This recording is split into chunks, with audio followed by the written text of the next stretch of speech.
Hello dear students and welcome you all to commerce Pandit. बच्चों, आज हम लोग क्लास 12 सेमेस्टर 4 के इकोनॉमिक्स को शुरू करने वाले हैं बच्चों। और आज हम लोग बात करने वाले हैं मैक्रो इकोनॉमिक्स के बिल्कुल पहले चैप्टर यानी कि मनी, बैंकिंग एंड इन्फ्लेशन के विषय में। राइट, इससे पहले कि आज का वीडियो हम लोग शुरू करें बच्चों, एक छोटा सा अनाउंसमेंट मैं कर दूं कि हम लोग के यहाँ यानी कॉमर्स पंडित में हमारे पेड बैचेस ऑलरेडी स्टार्ट हो चुके हैं, जहां पर आपको लाइव क्लासेस मिल जाता है, सारे लाइव क्लास का रिकॉर्डिंग वीडियोस में मिल जाता है, सारे नोट्स पीडीएफ के फॉर्म में मिल जाते हैं, प्लस डाउट क्लियरिंग सेशंस होता है, मंथली एग्जाम्स वगैरह होता है।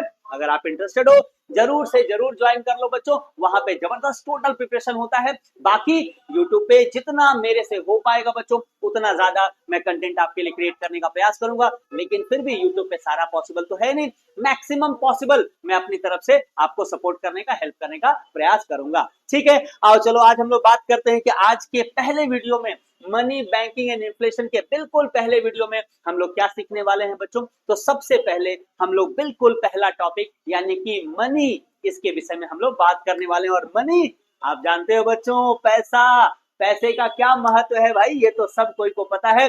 पैसा कहा जाता है कि अगर भगवान नहीं है तो उससे कम भी नहीं है। आज के समय में रिश्ते से, नाते से, दोस्त से, मित्र से, परिवार से, पड़ोसी से, सबसे बड़ा तो यही हो गया है। राइट, आइए इसके विषय में हम लोग पढ़ते हैं बच्चों और बात करते हैं कि क्या इसमें हमको सीखना है। तो देखो, सबसे पहले मनी को भी जानने से पहले हमको मनी के हिस्ट्री के विषय में पहले थोड़ा जानना पड़ेगा बेटा, है ना। मनी के हिस्ट्री के विषय में जानना पड़ेगा कि आखिर मनी की जरूरत हमको क्यों पड़ी, कहां से आया इसकी जरूरत, क्यों आई इसकी जरूरत, मनी के आने के पहले का क्या सिचुएशन था, ये भी आपको जानना पड़ेगा बच्चों। और वहीं से हम लोग इसकी शुरुआत करने वाले हैं। तो मनी के आने के पहले यानी before the introduction of money, money के प्रचलन के पहले हमारे समाज में जो चीज चलता था बेटा उसको कहा जाता है बार्टर सिस्टम। बार्टर सिस्टम का मतलब एक ऐसा सिस्टम जिसमें गुड्स दिया जाता था और उसके बदले में क्या लिया जाता था बताओ, गुड्स लिया जाता था।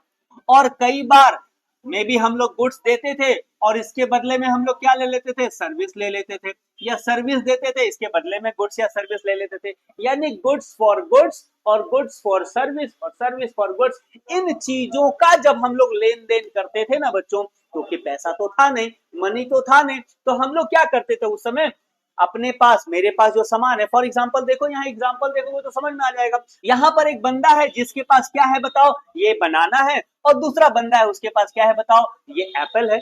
अब ये क्या करेगा, इसको एप्पल खाने का मन कर रहा है और एप्पल वाले को बनाना खाने का मन कर रहा है। क्या करेंगे ये लोग, ये अपना बनाना इसको दे देगा और इससे इसका एप्पल ले लेगा।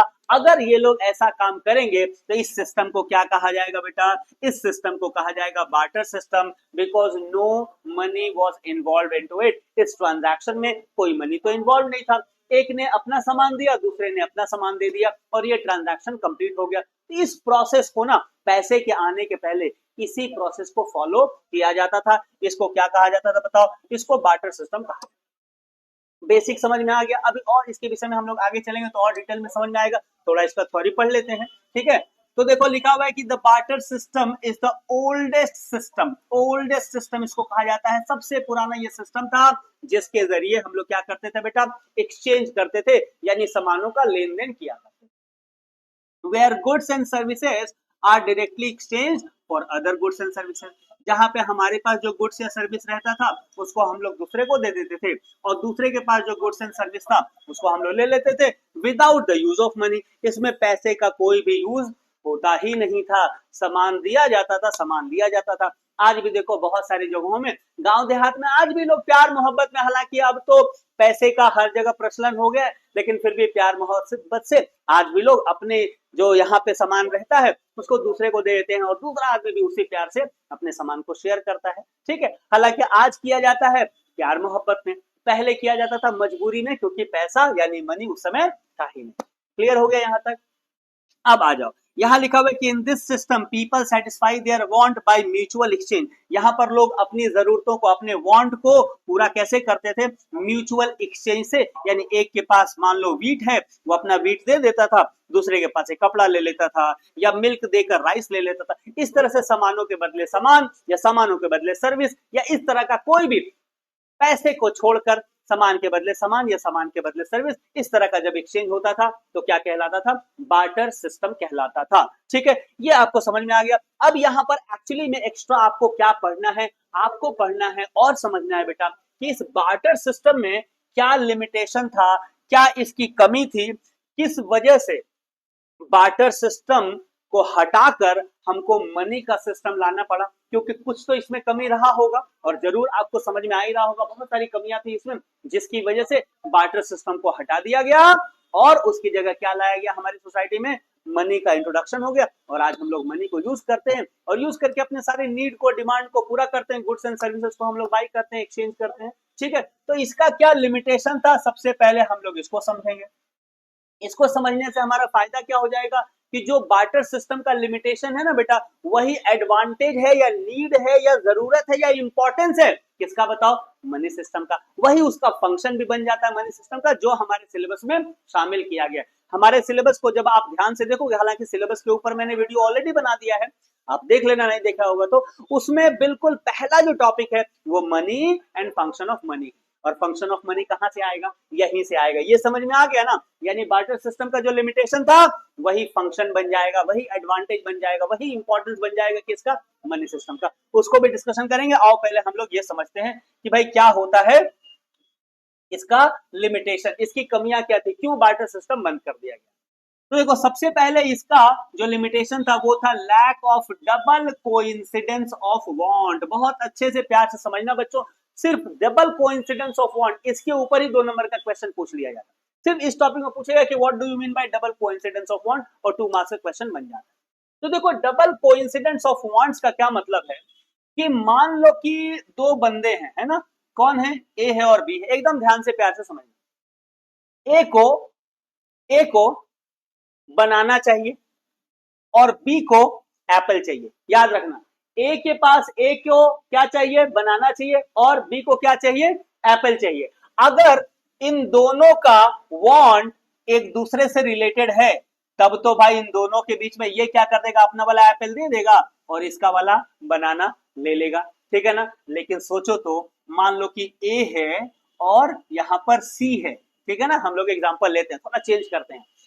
ए को जरूरत है बनाना की और सी को जो जरूरत है वो है एप्पल की। ध्यान से समझना, ए को जरूरत है बनाना की, सी को जरूरत है एप्पल की। क्या ये लोग आपस में ट्रांजैक्शन कर पाएंगे, लेन देन कर पाएंगे? नहीं, क्योंकि सी को तो एप्पल मिल जाएगा लेकिन ए को तो बनाना चाहिए और सी के पास तो बनाना है नहीं, राइट? सी के पास में भी चेरी है समझ में आ रहा है? ये जस्ट मैं इमेजिनेशन कर दे रहा हूं। सी के पास मान लो चेरी है, तो चेरी को तो एप्पल मिल जाएगा लेकिन एप्पल को तो बनाना चाहिए था, यानी यहाँ पे ट्रांजैक्शन पॉसिबल ही नहीं है। यानी बार्टर सिस्टम का सबसे बड़ा प्रॉब्लम क्या था? यहाँ ट्रांजैक्शन तभी पॉसिबल होगा जब डबल कोइंसिडेंस होगा, यानी 2 लोग जो लेन देन करना चाहते हैं, दोनों की जरूरत पूरी होनी पड़ेगी। यानी इसके पास वो होना पड़ेगा जो बी की जरूरत है, बी के पास वो होना पड़ेगा जो ए की जरूरत है। और सोच कर देखो तो, क्या ये कोइंसिडेंस का होना हर बार संभव है क्या? तो हर बार तो संभव नहीं है। तो ये सबसे पहला समस्या था, सबसे पहला लिमिटेशन था बार्टर सिस्टम के साथ, कि जो बोथ पार्टीज है, दोनों पार्टीज के पास must want what the others offer. दूसरे के पास जो है ना, आपको जब वही चीज चाहिए तभी ट्रांजैक्शन होगा, अदरवाइज ट्रांजैक्शन होगा ही नहीं। तो ये सबसे पहली समस्या थी बार्टर सिस्टम। क्लियर हो गया बाबू? आओ चलो सेकेंड पॉइंट पर डिस्कशन करते हैं। लिखा हुआ है कि no common measure of value, कोई कॉमन मेजर ऑफ वैल्यू नहीं था।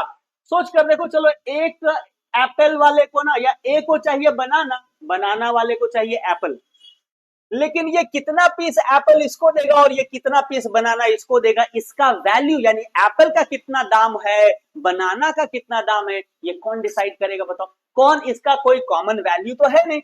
यानी कि एक पीस एप्पल में कितना बनाना मिलेगा ये कौन डिसाइड करेगा? एप्पल वाला बोलेगा मेरे को 10 बनाना दे दो या 4 बनाना दे दो, बनाना वाला बोलेगा कि मैं तो भाई आपको 1 ही बनाना दूंगा, 2 ही बनाना दूंगा।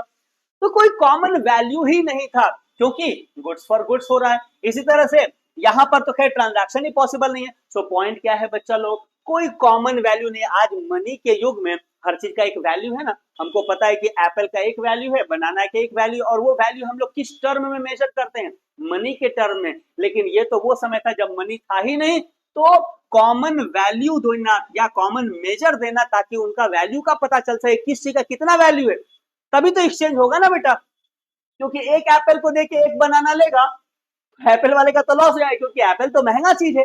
समझ में आ रही है बात? तो इस केस में कोई कॉमन मीडियम ही नहीं था जिसके जरिए इसका वैल्यू किया जा सके। तो ये क्या था, दूसरी समस्या थी ना। अब सोचो जैसे ही मनी आएगा ये वाला प्रॉब्लम सॉल्व हो जाएगा। यस और नो, सारे एक्चुअली प्रॉब्लम सॉल्व हो जाएंगे। हम लोग अगले स्लाइड में इसके विषय में डिस्कशन करेंगे। अभी हम लोग लिमिटेशन पे बात कर रहे हैं।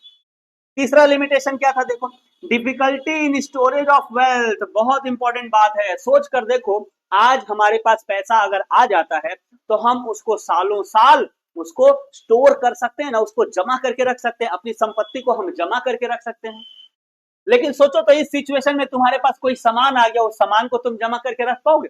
मान लो एप्पल किसी ने दे दिया तुमको, एक ट्रक एप्पल दे दिया, एक ट्रक तुमको बनाना दे दिया, लो रखो। अब तुम क्या उसको स्टोर कर पाओगे, उसको जमा करके रख पाओगे? तो सड़ जाएगा ना बेटा, वो तो कुछ दिन के बाद खराब हो जाएगा। लेकिन क्या मनी खराब हो जाएगा? नहीं। तो मनी के पहले जो बार्टर सिस्टम था ना, उसमें स्टोरेज की कोई व्यवस्था नहीं थी। ज्यादातर सामानों के बदले सामान मिलता था और ज्यादातर सामान को आप स्टोर नहीं कर सकते ज्यादा दिन तक। ज्यादा दिन तक स्टोर करने से वो क्या हो जाता था, खराब हो जाता था। इसीलिए मनी के आने के बाद ये प्रॉब्लम भी सॉल्व हो जाएगा। आपको समझ में आ रहा है? यहाँ के जो लिमिटेशंस है आगे चल के मनी के वही फंक्शंस, एडवांटेज वो सारे होने वाले हैं। ठीक है बेटा, चलो आगे हम लोग चलते हैं। नेक्स्ट पॉइंट क्या है, indivisibility of certain goods. Yes, very very very important point. देखो चलो और एक एग्जांपल ले लें। मानो कि ए है और बी है। क्या है, ए है और बी है। ए जो है वो क्या चाहता है, ए चाहता है फॉर एग्जाम्पल, क्या मैं एग्जाम्पल ले लूं, ए चाहता है मानो एक शूज खरीदना। क्या चाहता है, एक शूज खरीदना। ए क्या चाहता है बेटा, एक जूता खरीदना चाहता है। अच्छा, बी के पास ना, बी के पास क्या है, उसके पास ना एक हाउस है, उसके पास एक घर है। पैसा तो है नहीं लेकिन उसके पास घर एक है, उसके पास एक घर है। अब सोच कर देखो, क्या जूते के बदले में घर का बोलेगा? क्या बोल सकता है कि छोटा सा टुकड़ा लेके चले जाओ, या ये दीवार लेके चले जाओ, या 10 तो 20 तो यहाँ से ईटा लेके चले जाओ? ऐसा बोल सकता है क्या? क्या ये हाउस को डिवाइड करना, बांटना, क्या ये संभव है बच्चों? सोच कर देखो तो। और इसका जवाब होगा नहीं सर, ऐसा करने से तो उसका घर ही खराब हो जाएगा। यस और नो? यानी हाउस को डिवाइड करना पॉसिबल नहीं है। अगर आपको कोई छोटे चीज की जरूरत है और आपके पास कोई सामान तो है लेकिन बड़ा सामान है, मान लो किसी के पास काऊ है, किसी के पास गाय है, अब उसको मे बी शूज चाहिए। अब वो कैसे इसको डिवाइड करेगा, या इसके बदले में कैसे ये ले पाएगा? बताओ, वो तो ले ही नहीं पाएगा। उसको शर्ट चाहिए, वो ले ही नहीं पाएगा। क्यों नहीं ले पाएगा? क्योंकि इसका वैल्यू तो बहुत ज्यादा है और जो उसको सामान चाहिए उसका वैल्यू कम है। अब इसको काट भी नहीं सकता और डिवाइड भी नहीं कर सकता। आप समझ रहे हो? तो ना वो हाउस को डिवाइड कर सकता। तो इस तरह से क्या होगा बताओ, या इनके बीच में ट्रांजैक्शन ही पॉसिबल नहीं हो पाएगा। लेकिन अगर यही मनी रहेगा तो क्या हो जाएगा? सोच कर देखो, ये तो चेंज हो जाएगा। आपके पास मान लो 500 रुपए का नोट है, आपके पास 500 रुपए का नोट है और आपको 50 रुपए का एक चॉकलेट चाहिए। आराम से आप ले सकते हो, ले सकते हो कि नहीं? ये वाला जो है वो तो डिविजिबल है। आपको 50 रुपया दुकानदार काट लेगा, 450 रुपया आपको वापस कर देगा। तो ये डिविजिबल है। लेकिन ये वाला जो सिस्टम था ना, जिसमें सामानों के बदले सामान देते थे, ये संभव ही नहीं था। इसीलिए ये क्या था, ये भी एक बहुत बड़ा प्रॉब्लम था मेरे बच्चों। समझ में आ गया कि नहीं? आई होप यहाँ तक सबको समझ में आ गया होगा। लास्ट पॉइंट में चलते हैं। यहाँ और क्या प्रॉब्लम था, लिखा हुआ है कि problem of making deferred payment. अब सर ये डेफर्ड पेमेंट क्या होता है, इसको भी अच्छे से समझना। 2 मार्क्स का इससे रिलेटेड भी क्वेश्चन आ सकता है। सिर्फ पूछेगा डेफर्ड पेमेंट क्या होता है। डेफर्ड का मतलब होता है फ्यूचर पेमेंट। कई बार हम लोग क्रेडिट में भी सामान लेते हैं ना बच्चों, उधार में भी सामान ले लेते हैं और उसके बदले में बाद में चल के हम लोग पेमेंट कर सकते हैं। तो आज तो बहुत अच्छा सिस्टम है, किसी से उधार में खरीद लो, बाद में जाके उसको पैसा पेमेंट कर दो। लेकिन यहां पर अगर उधार में हम कोई सामान, मानो बी ने उधार में एप्पल ले लिया, अब बोलेगा फ्यूचर में जाके मेरे को वही वाला एप्पल वापस करो, तो ये संभव है क्या? नहीं, ये तो खराब हो जाएगा। लेकिन अगर हम किसी से उधार पैसा ले लिए तो फ्यूचर में जाके पैसा दे सकते हैं। किसी से उधार सामान भी लिए, फ्यूचर में जाके उस सामान के बदले हम लोग पैसा दे सकते हैं, क्योंकि सामान का वैल्यू हम लोग मनी के टर्म में आज कन्वर्ट कर सकते हैं। लेकिन बार्टर सिस्टम में ऐसा कोई व्यवस्था नहीं था और इसीलिए ये सारे क्या थे बच्चों, लिमिटेशंस थे, प्रॉब्लम थे, ड्रॉबैक्स थे किसके? बार्टर सिस्टम के। ठीक है, और इन्हीं की वजह से जरूरत पड़ा एक ऐसे सिस्टम की जिसमें डबल कोइंसिडेंस होना जरूरी नहीं है, जिसके वैल्यू को हम लोग मेजर कर सकें, जिसको हम लोग फ्यूचर के लिए भी स्टोर कर सके, जिसको हम लोग डिवाइड करके भी पेमेंट कर सके या चीजों को एक्सचेंज कर सके और जो डेफर्ड पेमेंट के तौर पे यूज कर सके। ठीक है, इसका सोल्यूशन के तौर पे कौन आ गया बताओ? वेरी गुड, इसके सोल्यूशन के तौर पे कौन आ गया बेटा? आ गया मनी। बापूजी आ गए, गांधी जी। ठीक है, चलो अब इनके विषय में थोड़ा सा पढ़ लेते हैं भैया कि मनी को आप कैसे डिफाइन करोगे एग्जाम में। बापू थोड़े ना लिखोगे एग्जाम में, तो आपको डेफिनेशन लिखना पड़ेगा। तो डेफिनेशन क्या लिखोगे? देखो, आपको लिखना है कि money is anything that is generally accepted as a medium of exchange. Money से एक्सेप्ट होता है बेटा, मनी को हम लोग एक्सेप्ट करते हैं मीडियम ऑफ एक्सचेंज के तौर पे। मीडियम ऑफ एक्सचेंज का क्या मतलब होता है कि हम लोग लेन देन के लिए किसी सामान को लेना है, किसी सामान को देना है ना, तो उसके लिए मीडियम के तौर पे, माध्यम के तौर पे हम लोग मनी को यूज कर सकते हैं, पैसे को यूज कर सकते हैं। यानी पहले सामान लेते थे, सामान देते थे ना, अब सामान लो पैसे दे दो, सर्विस लो पैसे दे दो, काम आसान हो गया। ठीक है, तो मनी इज एनीथिंग। अगर आपको एग्जाम में क्वेश्चन आ जाए define money, what is money, आपको क्या लिखना है? Money is anything that is generally accepted as the medium of exchange for goods and for services. चाहे गुड्स हो चाहे सर्विस हो, दोनों के मीडियम ऑफ एक्सचेंज के तौर पे हम लोग मनी का यूज कर सकते हैं। And not only that, for the settlement of debt. अगर हमने कोई कर्ज ले रखा है, कोई उधार ले रखा है, डेफर्ड पेमेंट याद है ना, डेफर्ड पेमेंट मतलब फ्यूचर का पेमेंट, उसको भी हम लोग मनी के टर्म में कर सकते हैं। इजी है ना? तो ये हमारा क्या हो गया बेटा? ये हमारा डेफिनेशन हो गया मनी का। सिंपल टर्म में अगर हम लोग आम बोलचाल की भाषा में बात करें तो मनी क्या होता है? Money is what people use for buying, selling and saving. भाई पैसा वो है जिसके जरिए हम लोग कोई सामान को खरीदते हैं, किसी सामान को हम लोग बेचते हैं, या हम लोग उसको सेव करते हैं फ्यूचर में यूज करने के लिए। फ्यूचर के यूज के लिए हम लोग सेव करते हैं, वही पैसा है। राइट, आगे लिखा हुआ है क्या कि मनी के सिस्टम आते ही it replace the old barter system. Barter system को रिप्लेस कर दिया गया, टाटा बाय बाय उसको कर दिया गया, खत्म कर दिया गया। क्योंकि बार्टर सिस्टम में गुड्स को एक्सचेंज किया जाता था गुड्स से, जो कि बहुत ज्यादा इनकन्वीनियंट था, बहुत समस्याएं थी। क्या समस्याएं थी? अभी हम लोग डिस्कशन करके आए, बहुत सारी समस्याएं थी। ठीक है, आप डेफर्ड पेमेंट के तौर पे यूज नहीं कर सकते हो, उसको सेव नहीं कर सकते हो, उसको डिवाइड नहीं कर सकते हो, आप वैल्यू कितना एक्सचेंज वैल्यू है वो आप मेजर नहीं कर सकते हो। ठीक है, डबल कोइंसिडेंस का प्रॉब्लम भी आ सकता है। तो इन सारी चीजों से छुटकारा मिल गया जब मनी का इंट्रोडक्शन हो गया। ठीक है कि नहीं बाबू?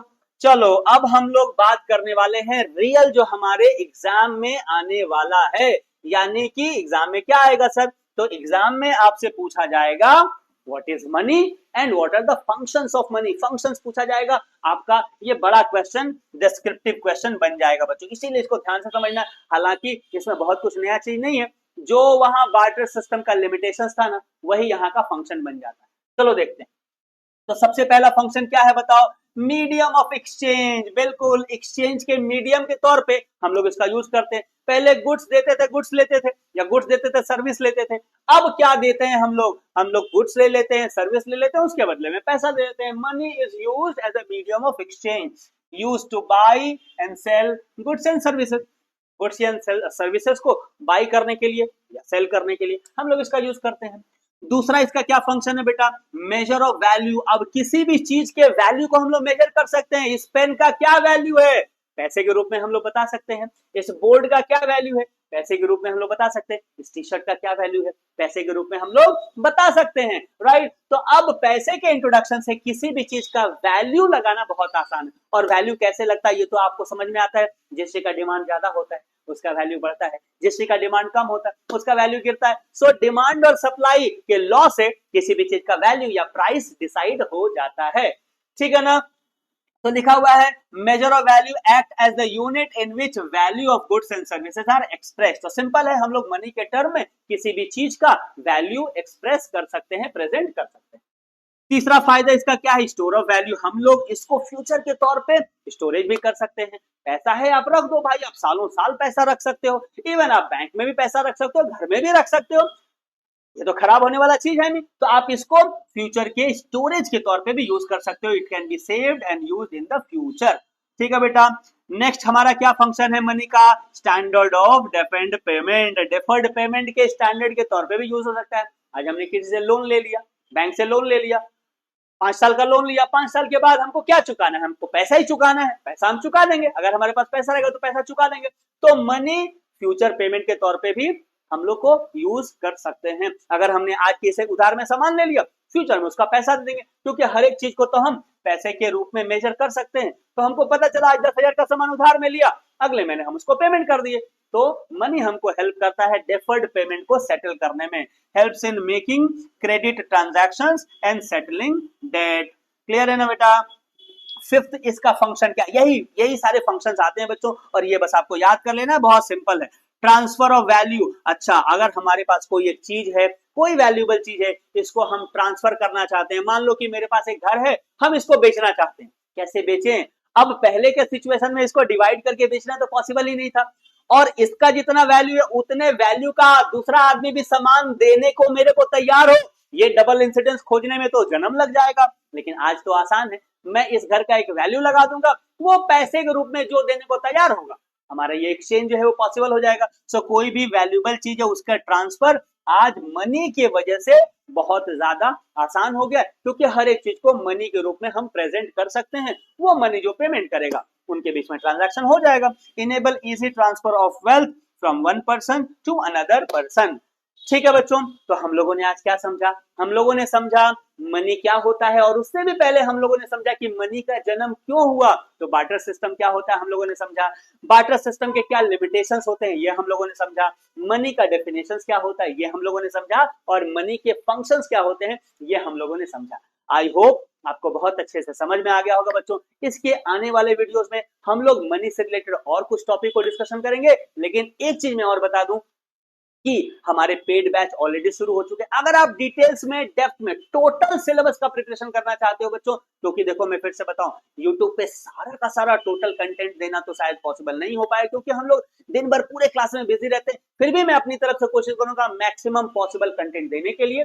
वैसे आप डिटेल में स्टडी करना चाहते हैं, हमारे कोर्स को ज्वाइन कर लो, ओनली 499। आप सोच कर देखो बच्चों, सिर्फ 499 रुपए में हम लोग आपको 6 मंथ्स का क्लास कराते हैं, 6 महीने, यानी पर मंथ आपसे 100 रुपया भी चार्ज नहीं किया जाता है। इसमें आपको ऑनलाइन क्लास दिया जाता है, उसके रिकॉर्डिंग वीडियोस भी आपको मिल जाते हैं। अगर आप रिवाइज करना चाहो या कभी ऑनलाइन क्लास छूट जाए तो आपको रिवाइज कर सकते हो।